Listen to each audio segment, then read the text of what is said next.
आज हम किसी पर्टिकुलर टॉपिक के ऊपर पढ़ाई नहीं करेंगे, क्योंकि पढ़ाई करने का फायदा ही तब है जब आपके पास वैकेंसीज होंगी, आने वाले डेज में एग्जाम्स होंगे, आप उन्हें देने जाओगे, पूरा प्रॉपर सिस्टम ढंग से रन कर रहा होगा, तभी उस पढ़ाई करने का फायदा है, अदरवाइज कोई फायदा नहीं है। तो आप सब देख रहे होंगे ट्विटर पे आजकल बहुत ज्यादा ट्रेंडिंग में चल रहा है मोदी रोजगार दो। तो वो क्या है एक्चुअल में, वो मुद्दा क्या है, उसके ऊपर थोड़ी सी बात कर लेते हैं। अभी भी बहुत से लोगों में उसके बारे में अवेयरनेस नहीं होगी। जो एसएससी सीजीएल मेंस का एग्जाम होता है 2020 नवंबर में 15, 16 और 18 नवंबर को होता है। तो उसमें क्या होता है, जो 16 और 70 का जो लेवल होता है, 16 और 17 की जो डेट को एग्जाम का लेवल आता है वो यहाँ आता है, और जो 18 को एग्जाम होता है उसका लेवल बिल्कुल हलवा पेपर बनाया जाता है, यहाँ तक उसके लेवल को पहुंचा दिया जाता है। और फिर क्या प्रोसेस करते हैं, नॉर्मलाइजेशन। बच्चों ने उसमें 200 नंबर के क्वेश्चंस आते हैं, 200 के 200 अटेम्प्ट किए और ठीक किए हैं, और नॉर्मलाइजेशन कर देते हैं और वो सिलेक्ट नहीं होते। अब उनमें उनकी क्या गलती है?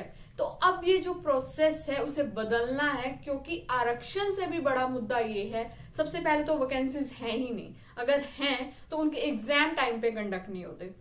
सिर्फ एक एग्जाम की बात नहीं है, आप कोई भी पर्टिकुलर स्टेट लेवल का एग्जाम देख लो। एचएसएससी का एग्जाम होता है ग्राम सचिव का, पिछले साल से उसकी वैकेंसीज निकली, फॉर्म फिल हुए, सब कुछ हुआ। अब जाकर 20 के एंड में उसका एग्जाम लिया जाता है और वो लीक आउट हो गया और वो एग्जाम कैंसर। अब हर कोई वहां आने जाने को अफोर्ड नहीं कर सकता, हर कोई पेपर नहीं दे सकता। कईयों के पास तो टाइम ही लिमिटेड होता है। बच्चे 4-5 साल से तैयारी कर रहे हैं, अपनी सारी जवानी को खराब करके वो लगातार लगातार पढ़ाई किए जा रहे हैं, और क्या हो रहा है, 17 की वैकेंसीज क्लियर नहीं हुई, 18 की क्लियर नहीं हुई, 19 के फॉर्म आ गए और 20 का तो पता ही नहीं।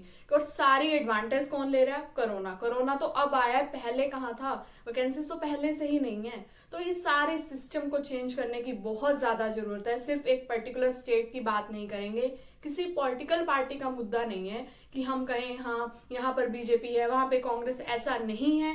हर स्टेट को आगे आना पड़ेगा, बढ़ चढ़कर इस ट्विटर कैंपेन में भाग लो और लगातार लगातार उस ट्विटर को इतने ट्रेंडिंग में ले आओ कि जो लोग बहरे हैं उनकी कान खुल जाएं, उन्हें सुने। क्योंकि हर देश की जो रीढ़ की हड्डी होती है वो उसका युवा होता है, और यहाँ का युवा हिल चुका है, उनकी रीढ़ की हड्डी को कमजोर किया जा रहा है। तो क्या मांगते हैं, सिर्फ यही 25 से 40 हजार की एक नौकरी लग जाए। अब निजीकरण के फायदे तो हैं, निजीकरण में नौकरियां मिल जाएंगी। आज के इंजीनियर भी 10 से 12 हजार की नौकरी नहीं ले पा रहे, क्योंकि उन्हें सॉफ्ट स्किल्स चाहिए। हर एक एवरेज फैमिली का बच्चा निजीकरण में भाग नहीं ले सकता, प्राइवेट कंपनीज में जॉब नहीं कर सकता। गवर्नमेंट में कर सकता है, उसमें टैलेंट है, वो एग्जाम क्लियर करता है, इंटरव्यू देता है और लग जाता है। प्राइवेट में क्या चेक होता है, सॉफ्ट स्किल्स। तुम अनपढ़ भी हो तो अगर तुम्हारे अंदर अच्छे बोलने का तरीका है, बैठने उठने का सलीका है, कम्युनिकेशन स्किल्स अच्छी है, तुम्हें वो नौकरी पर रख लेंगे। लेकिन ये हर किसी में नहीं होती, ये आती है बचपन से, घर के एटमोस्फेयर से। हर कोई एवरेज फैमिली से भी बिलोंग करने वाले बच्चे हैं जो क्या मांगते हैं, सिर्फ 25 से 40 हजार की एक नौकरी लग जाए, और हमारे देश में वो भी नहीं है। तो इसे इतना ट्रेंडिंग पर लेकर जाना कि लोगों को विदेशों में भी पता चले कि इंडिया में रोजगार के लिए क्या हाल है। और सिर्फ एक पॉलिटिकल पार्टी को मैं मोटिव नहीं करके बोल रही हूँ, ये बात है रोजगार की, युवाओं की। तो इसको पूरा पूरा सपोर्ट करना। इसके अलावा अगर हम बात कर लेते हैं थोड़ी सी कि क्या हुआ एग्जाम्स में, एनटीपीसी के एग्जाम की बात कर लें। 2 साल पहले से इसकी वैकेंसीज निकली, सबने फॉर्म फिल किए, अभी तक वो एग्जाम्स चली जा रहे हैं, प्रीलिम्स ही चली जा रहे हैं। किसी कोई पेपर का लेवल किसी शिफ्ट का कहाँ पहुंचा देते हैं, किसी का कहाँ पहुंचा देते हैं। एंड में क्या करेंगे, उसका नॉर्मलाइजेशन कर देंगे। उसका क्या बेनिफिट होगा? आपने जो 18 को पेपर लिया, उनका बच्चों को मैथ्स आता था, बच्चों ने तैयारी की, तभी वो मेंस तक पहुंचे, तैयारी करके वो पेपर देने गए। अगर उनका एग्जाम इजी आ गया तो उनकी क्या गलती है? उन्होंने तो टाइम लगाकर उस एग्जाम को दिया, अटेम्प्ट किया। तो जिनके पूरे पूरे नंबर है उनका रिजल्ट आया और उन्हें बाहर किया हुआ, उनका लिस्ट में नाम नहीं है। और ये क्या तरीका है? 18 की वैकेंसीज के रिजल्ट अभी तक नहीं आ रहे हैं, 19 की वैकेंसीज निकाल दी, तो पहले 18 की तो क्लियर कर लो, उनको वेटिंग लिस्ट में ले आओ। सीईटी कह रहे हैं, कॉमन एलिजिबिलिटी टेस्ट ले आएंगे, क्या उसे कंडक्ट करवा लेंगे? जब एनटीपीसी के एग्जाम्स अभी तक 5 शिफ्ट में चली जा रहे हैं, वो चली जा रहे हैं, प्रीलिम्स ही चली जा रहे हैं, तो क्या पूरे लेवल पे उसे कंडक्ट करा लेंगे? बात करते हैं डिजिटल इंडिया की। अब क्या डिजिटल इंडिया सिर्फ एक हाथ में एंड्रॉइड फोन आ जाता है? ठीक है, एंड्रॉइड फोन आ गया, सबके फोन में नेट है, तो क्या वो डिजिटल इंडिया हो गया? जब उनके एग्जाम्स नहीं हो रहे, रिजल्ट नहीं आ रहे, इतनी बड़ी आबादी, 130 करोड़ की आबादी, उसमें से जब इलेक्शन का प्रोसेस हो सकता है, एक ही दिन में सारे इलेक्शन के प्रोसेस हो सकते हैं, तो सीजीएल मेंस ओनली 1 लाख बच्चों का एग्जाम क्या एक दिन में एक ही लेवल के एग्जाम, एक ही लेवल स्टैंडर्ड के एग्जाम में नहीं ले सकते थे? पॉसिबल था बट नहीं किया। और तो क्या ये डिजिटल इंडिया हो गया? इससे पहले तो ऑफलाइन वाले एग्जाम्स अच्छे होते थे, कितनी ज्यादा वैकेंसीज होती थी, बैंकिंग में, रेलवे सेक्टर में, हर सेक्टर में भर भर कर वैकेंसीज थी। लेकिन अब क्या है, तो वैकेंसीज ही नहीं है। पहले क्या था, अगर हम 2016 और 17 के आंकड़ों की बात करते हैं, 400 मिलियन लोगों के पास, 407 मिलियन लोगों के पास रोजगार था। घटते घटते घटते 2018-19 की बात करें तो 400 मिलियन के पास है। बट अभी 20 का जब हम आंकड़ा निकालेंगे, जिसमें हमारा कोरोना भी काउंट हो रहा है, उसमें कितनों के पास रह जाएगा? तो सिर्फ जितने बहुत सारे यूट्यूबर हैं, बहुत सारे अच्छे टीचर्स जिनके मैं नाम लूं, उत्कर्ष के कुमार, गौरव सर, अभिनव सर, मैथ्स के राकेश यादव सर, लगातार लगातार बच्चों को सपोर्ट कर रहे हैं। बी.आर. अम्बेडकर जी ने भी कहा था, शिक्षा वो शेरनी का दूध है जो जितना पिएगा उतना दहाड़ेगा। लेकिन उस शिक्षा के फायदे तो मिले, एक एटलीस्ट हर घर में एक रोजगार तो मिल जाए। कोई पेरेंट्स नहीं चाहता कि हमने जो स्ट्रगल किया वो हमारे बच्चे करें, वो उन्हें पढ़ाते हैं। अब लगातार आप देखो, दिल्ली में 4-4, 5-5 साल से बच्चे तैयारी किए जा रहे हैं, एसएससी की तैयारी, एसएससी की तैयारी।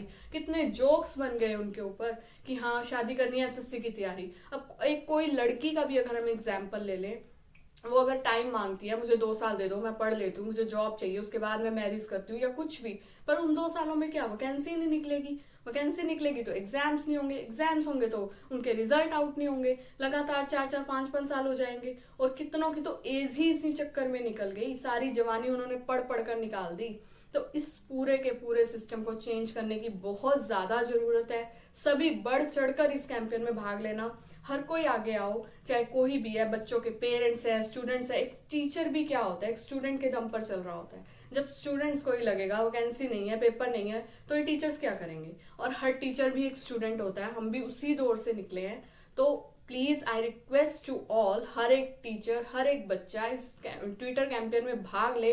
आज के आज जिनका ट्विटर पे अकाउंट नहीं है, अकाउंट बनाओ। स्क्रीन पर आपको दिख रहा होगा #मोदी रोजगार दो, इस पे लगातार लगातार ट्वीट करो और इसे इतना ज्यादा ट्रेंडिंग में ले आओ कि जो लोग चुप हैं, जो किसी युवाओं के जो इतना इंपॉर्टेंट रोजगार का मुद्दा उस पर ध्यान नहीं दे रहे, उसके ऊपर ध्यान लेकर जाना है।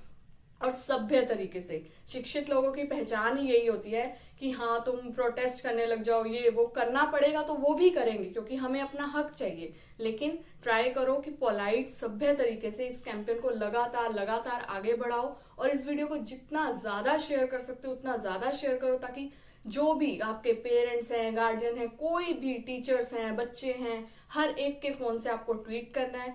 एंड मेरी तहे दिल से अपील है कि हर कोई इसमें भाग लो, खुश रहो, हेल्दी रहो, अपनी सेहत का ध्यान रखो। बहुत सारे बच्चे जिनका जब भी रिजल्ट आया है कि हम सुसाइड कर लेंगे, हम ये कर लेंगे, तुम क्यों करोगे? तुम अपने रोजगार के लिए, अपने हक के लिए लड़ोगे, ये हमारा हक है। क्योंकि हम एक बिस्किट के पैकेट पे भी हम लोग टैक्स पे कर रहे हैं। देश किससे चलता है? जनता से चलता है। अगर जनता एंटी हो गई ना तो सरकारें फर्श से अर्श पर भी आ जाती हैं और अर्श से फर्श पे भी पहुंच जाती हैं। इन चीजों को, अपनी ताकत को समझो, एक जनता में बहुत ताकत होती है।